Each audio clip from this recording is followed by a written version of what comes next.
Layunin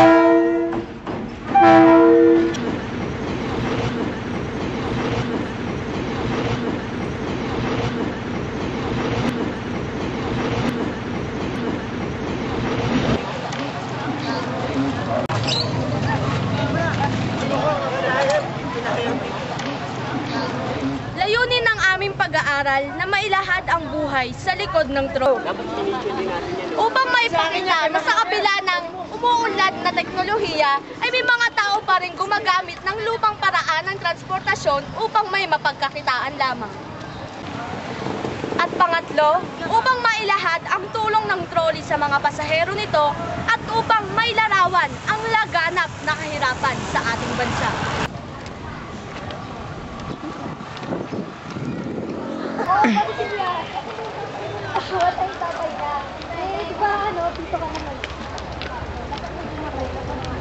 Bakit sa kabila ng hirap at pagod na dulot ng pagtutulak ng trolley ay ito pa rin ang pinipili nilang hanap buhay? Ano-ano ang mga suliraning kinakaharap ng mga taong ganito ang uri ng hanap buhay? Sapat ba ang kinikita nila sa pang-araw-araw nilang pamumuhay? Kuya, bakit sa kabila nung hirap tsaka pagod na dulot ng pagtutulak ng trolley, ito pa rin yung napili ng uri ng hanap buhay? Kasi, sabi nung since 2000, so, nag-sideline ako nito, napakadali ng pera dito. Eh, ano naman po yung mga problemang nakaharap nyo sa pagtutrolley? Ayun, ito, katulad ng bagyo. Tsaka mga pag inaayos ang gilis, ang hirap-hirap magbuhat. Katulad na ito ngayon. Single lang to, dinadaanan. Ito, hindi pa gawa. Magkano naman po kuya yung kinikita nyo sa isang araw? Wala na. Ano lang, mga 200 na lang. Kakasyahin na lang. Eh, ano ba kayo kuya? Family? Anong family? Kayo? O, bakit na lang kayo? Pamilyado ako. Dalawang anak na lalaki nag-aaral. Sinisita po ba yung mga ganitong mga trolley? Hindi pa naman. Yan, yung pong mga yung mga katulad mong nagtutulak ng trolley. Organisado po ba kayo? May asosasyon po ba kayo? Oh, may asosasyon kami dyan. Paano po kung maaari kuya? Tinatanggal na po ito. Ano na po yung balak ng panibagong pagkakakitaan? Siguro magnegosyo ako kasi may naman ako. May konting talent naman sa pagluluto ng bigman.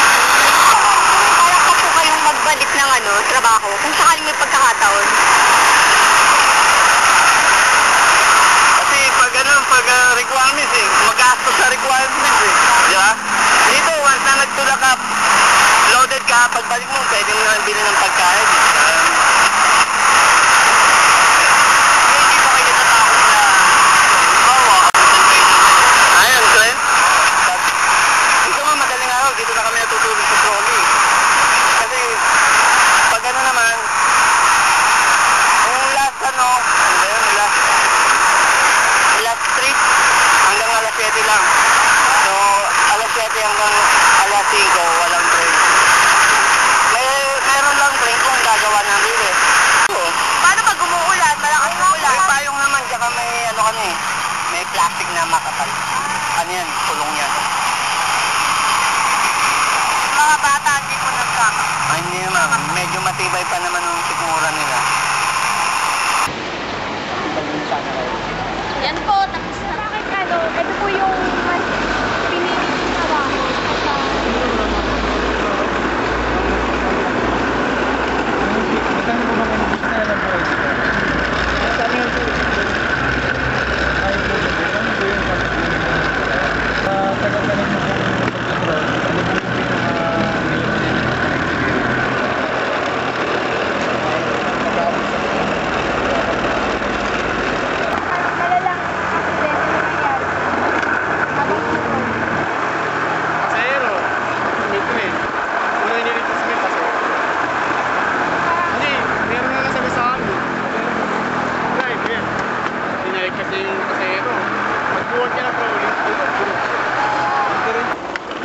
Thank you po. Kuya, ikaw ang bumubuhay sa pamilya mo ngayon. Everyday ka ba dito na Saan naman kita mo everyday? Isa ka lang ba anak? Apat pa. Eh, yung nanay at tatay mo na yun. Ha? Kabiti po. Ah, bakit? Sino kasama mo dito? Ah, siya lang, mag-isa ka lang dito namumuhay. Dito ka na rin natutulog. Sa'yo lang din napupunta yung kita mo. Ay. Alam ng magulang mo na dito ka. Eh sila doon, yung mga kapatid nila. May lang po kami. Asan? Nag-asawa na po. Ah, ikaw ang pinakabata. So, ay yung nanay at tatay mo. Walay na po sila. So, ito yung kinabubuhay mo. Anong oras na umaga ka pupunta dito? Spot. Alas 4, nandito ka na. Thank you, kuya. Itong trolley na to, ito na yung sambayan nila. Dito na sila nakatira. Dito sila natulog paggabi.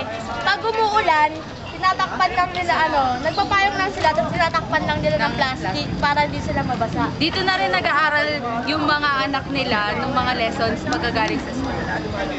Itatry ko pong buhatin itong trolley na binubuhat ng ating mga kapatid na nagtutulak ng trolley. Medyo mabigat po siya, simula pa lang. Kapatoran bumuhat eh. Ayoko na. Ang bigat. Hindi na lapat.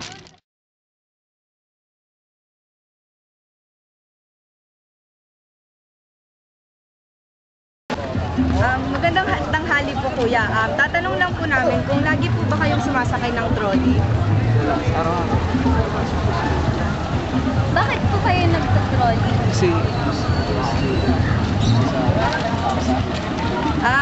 Pero pwede po kayong sumakay ng jeep. Bakit po hindi na lang ganun yung sakyan nyo? Kaya iba pang sasakyan? Kasi pag sa jeep, malapit sa tapos tawid lang ako ng since dito mas mabilis.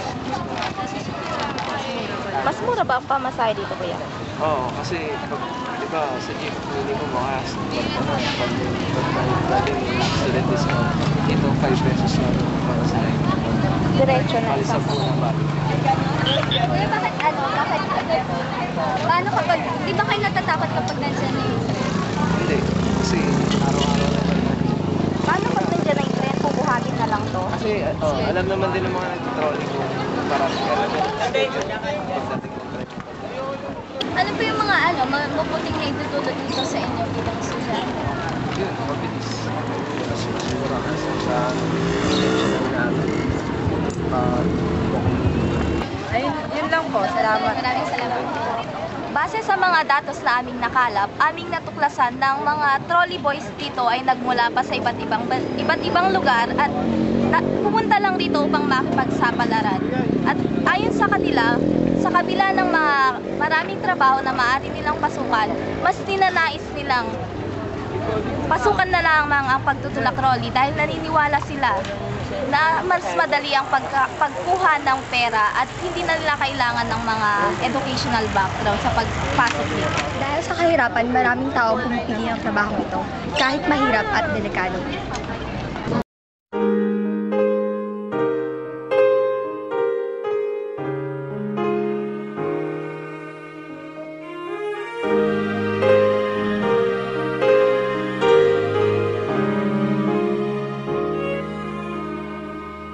Lately, I've been winning battles left and right. But even winners can get wounded in the fight. People say that I'm amazing, I'm strong beyond my means. But they don't see inside.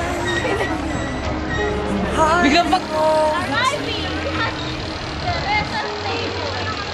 They don't know that I can run when I fall down.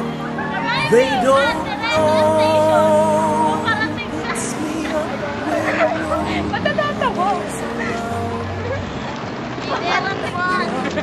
sword. Kunin mo! Kunin mo! Oo,